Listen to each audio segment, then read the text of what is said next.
Este programa é livre para todos os públicos. Gente querida, estamos de volta com a nova temporada do programa Leveza Feminina. Que presente poder estar aqui com você, falando de assuntos que estruturam a nossa vida, que nos ajudam a viver melhor. Hoje nós vamos conversar sobre uma passagem bíblica muito especial e que me toca muito. Eu queria que você prestasse bastante atenção, porque daqui a gente vai pensar um conteúdo bem importante. Presta atenção. Naquele mesmo dia, o primeiro da semana, 2 dos discípulos de Jesus iam para um povoado chamado Emaús, distante 11 quilômetros de Jerusalém, ou seja, caminhada, né? Conversavam sobre todas as coisas que tinham acontecido. Enquanto eles conversavam, discutiam, o próprio Jesus se aproximou e começou a caminhar com eles. Os discípulos, porém, estavam como cegos e não o reconheceram. Olha, tem dias que eu e você estamos exatamente assim. Nós estamos resistentes, teimosos, não queremos ouvir ninguém e nos deixamos levar por um caminho turvo, escuro, sem compreensão, um caminho de teimosia mesmo. E o orgulho passa a ter o leme da nossa vida nas mãos. É como se o orgulho realmente passasse a mandar na gente. A gente não presta muita atenção e ele nos priva de uma porta aberta imensa e poderosa na alma humana, que é o diálogo. Quase sempre quando você tiver com dificuldade de dialogar com alguém, você pode ter certeza que o orgulho está reinando, você está aí achando preocupado, achando que você tem razão. Na maioria das vezes, quando a gente está muito preocupado em ter razão, a gente está bem longe da verdade, né? Quando nós fugimos de uma conversa franca e honesta, daquele diálogo poderoso que pode melhorar a nossa visão das coisas e, naturalmente, melhorar a nossa vida, nós estamos fugindo da verdade sobre nós mesmos. Você é do tipo que foge dessas conversas desconfortáveis, porque geralmente a verdade vem embrulhada de um papel chamado desconforto, né? Ou você é aquela pessoa que solta suas palavras sem pensar? Sai, solta tudo, precisa desabafar, né? E depois sai tentando arrumar o estrago, porque é completamente inexperiente no diálogo. Você é do tipo? Você é esse tipo de gente? A gente leva um bom tempo para aprender a dialogar bem, porque o diálogo ele é um esmagamento interior, né? A gente tem que ceder o nosso espaço para que o outro entre. E esse esforço, ele é maturador, ele nos amadurece quase que à força. Uma boa conversa, ela só acontece entre pessoas simples, humildes e corajosas. Não existe um diálogo honesto sem que a humildade esteja varrendo o terreno das desigualdades, dos desencontros. E muitas vezes a gente não consegue se fazer a pergunta sobre qual é a nossa dificuldade em dialogar com alguém, em conversar com alguém. Qual será a sua dificuldade? É a de ouvir? Quando alguém começa a falar, você já está ali, por dentro você já está brigando com a pessoa, mas está fingindo, né? Fingindo costume. Fingindo que está assim, a quarta pessoa da Santíssima Trindade. A gente finge que dialoga e não vai a lugar nenhum. Qual é a sua dificuldade real em conversar com alguém? O que destempera você em um diálogo ao ponto de você nem se controlar ao ouvir alguma coisa que lhe desagrade? O que será que é isso que te acontece? Que destempero que é esse? Que impetuosidade que é essa? Essas são perguntas muito simples, mas que nos ajudam a enxergar talvez a pessoa mais difícil da nossa própria vida, que é a gente mesmo. São perguntas simples, mas são daquelas que nos arrancam a cegueira.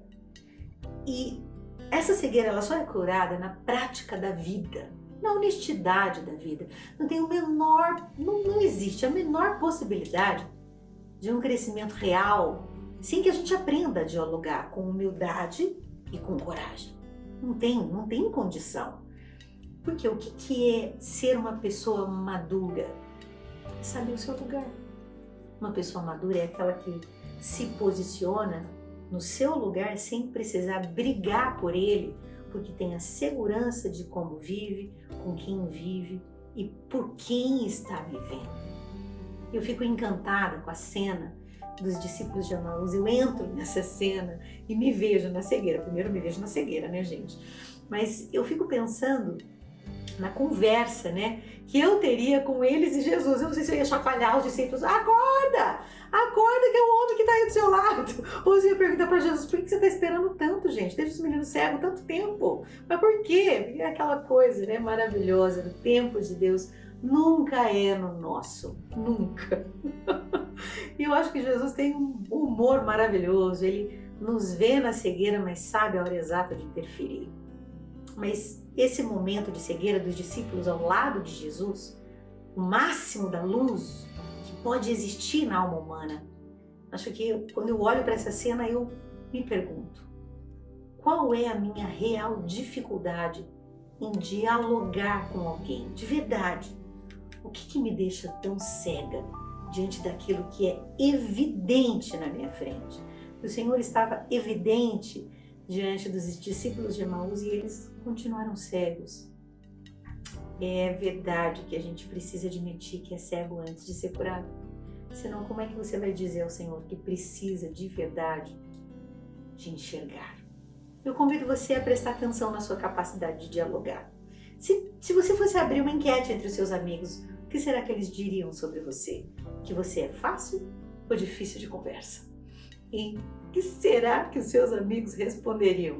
Fica aí com essa pergunta, ruminando, pensando, porque para se crer bem, é preciso pensar bem também. Um bom diálogo é sempre facilitado com café, gente. Um café, chama a pessoa para tomar um café.